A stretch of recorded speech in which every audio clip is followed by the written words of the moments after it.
Nia was born under a sky blazing with crimson clouds, a sign the elders claimed marked the birth of a child with destiny. Her mother, Amara, was known for her kindness, a woman whose laughter healed and whose touch brought calm even to restless children. Her father, Jabari, was a craftsman of rare skill, carving wood so delicately that his stools and masks were sought after by distant traders. But when Nia was just 7, fate took a cruel turn. A fever swept through the village like a silent thief, claiming Amara's life. The house that once echoed with warmth grew cold, and Nia clung to her father's fading smile like a fragile thread. Time passed, and the whispers of neighbors grew louder. Jabari must marry again, they said. The child needs a woman's care. And so Maro came, tall, sharp-eyed, with beauty that caught the sun, but warmth that never reached the heart. She came with promises of comfort, but her gaze lingered too long on Jabari's wealth and too briefly on his daughter. At first, Nia tried. She greeted Maro with flowers from the fields, helped grind the millet, and listened to her endless rules. But Maro saw not a child. She saw a shadow of the woman she replaced, a reminder that she would never fully own this home. Little things began. The smallest plate at dinner, the coldest corner to sleep, the harshest words for the smallest mistakes. Villagers noticed the change. Nia, once lively, now moved quietly, her eyes lowered. But beauty does not dim so easily.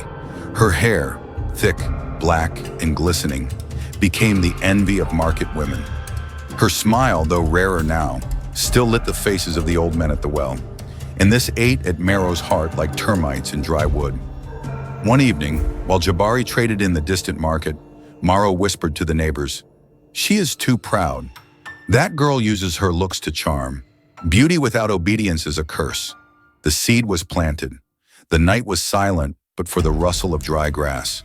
The moon spilled silver across the clay floor. Nia slept, her breath steady, dreaming of her mother's lullabies. The door creaked. Maro entered, holding a sharp blade. She knelt by Nia's head and whispered, "Let us see how beautiful you are without this pride." The blade hissed through the night. Locks of black hair fell like feathers to the ground. Nia woke with a gasp, her hands clutching emptiness. Maro stood, satisfied, and left without a word.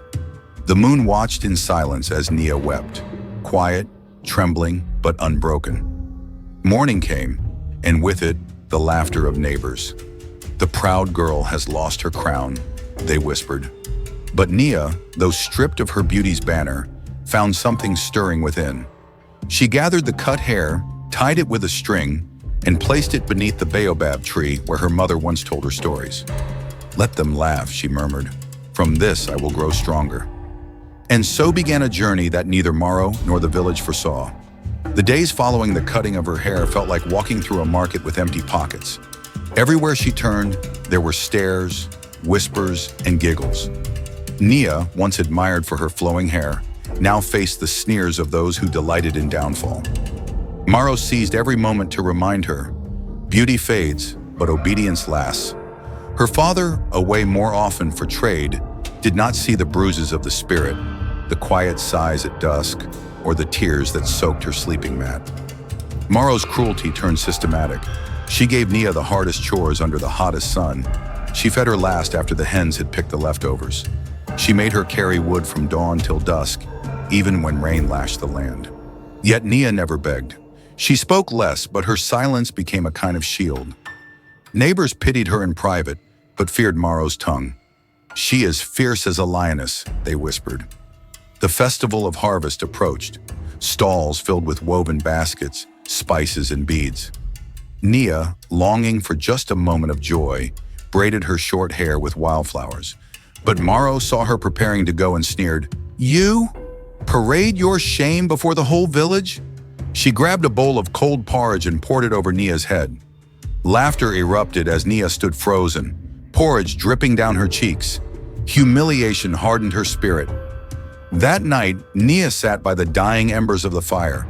She remembered her mother's words. "When the river pushes you, learn to swim, not to sink." She began weaving baskets from discarded palm fronds. First one, then two, then 10. She traded them for groundnuts, for maize, for a little soap.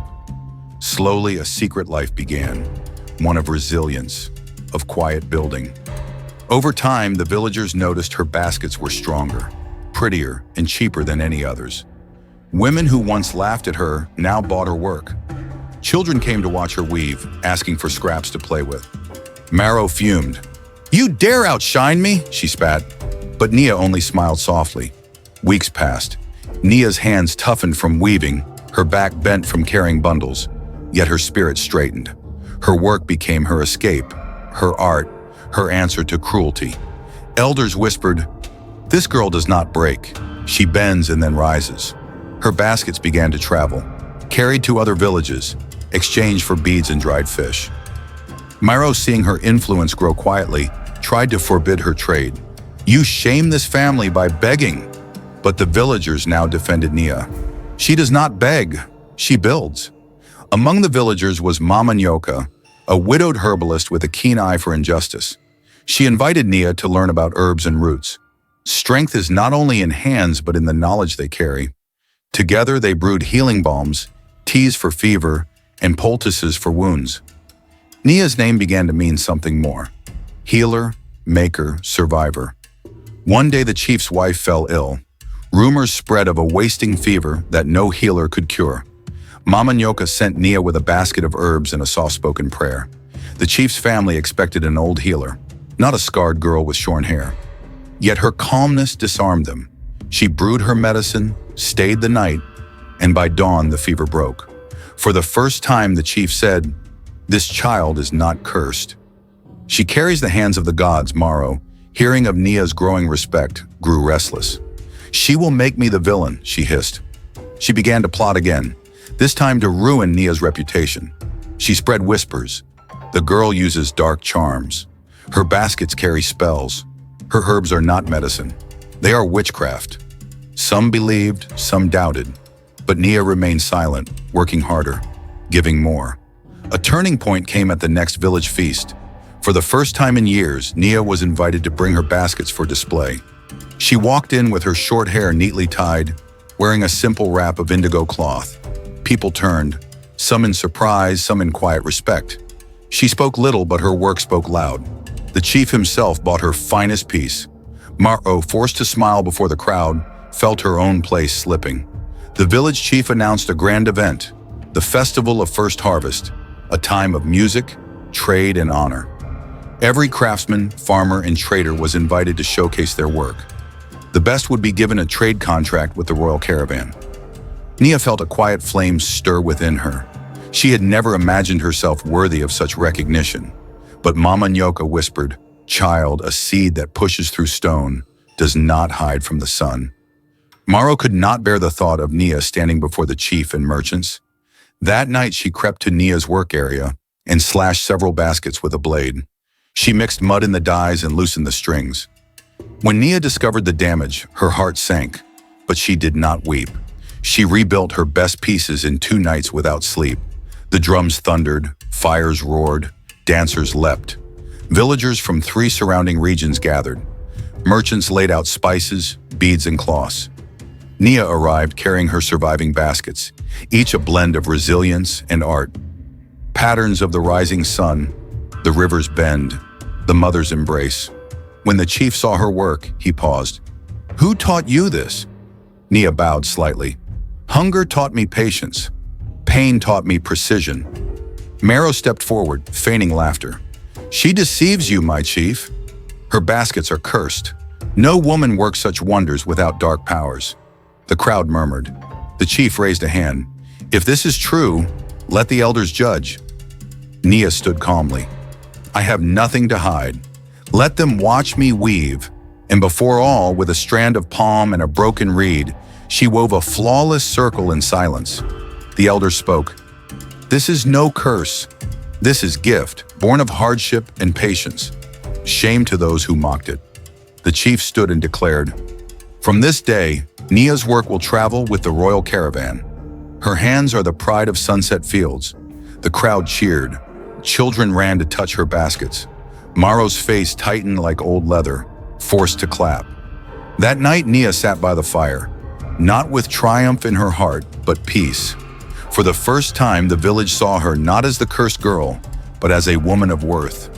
Months passed, and Nia's baskets traveled far, beyond rivers, beyond borders. The royal caravan sent payment, gifts, and promises of more trade. When Jabari, her father, returned after a long season of trade, he found his household transformed. Maro's temper had soured, her pride cracked, and the villagers now spoke Nia's name with respect. "Who did this?" he asked one evening, staring at the full grain store. Nia bowed her head. "Not I alone, father." Pain was the teacher. Work was the answer. Maro could no longer hide behind whispers. The chief summoned her. "You cut her hair. You mocked her hunger. You sowed lies against her gift. Now you must answer." The villagers demanded punishment, some even banishment. But Nia stepped forward. "I do not want her cast out. I only want peace in the house where my mother once sang." Her words stunned them, mercy instead of revenge. That night, Nia approached Maro privately. "You tried to break me, but in trying, you taught me to rise. If there is still a woman in you who remembers kindness, let us rebuild this house, not as rivals, but as family."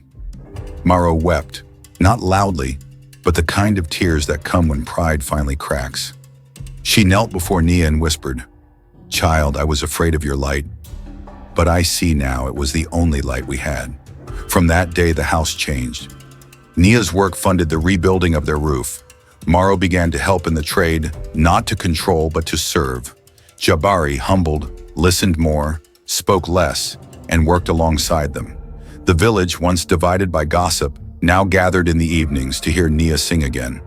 Songs of patience, work, and rising after the cut. Years later, travelers passing through sunset fields would buy her baskets, hear her story, and whisper it in distant lands. The girl whose hair was cut, yet grew taller than any tree. Nia never grew her hair long again. She kept it short, a symbol not of loss, but of victory. Her story became a lesson for every young girl whispered to silence. Cruelty may cut, but it cannot stop what is meant to rise.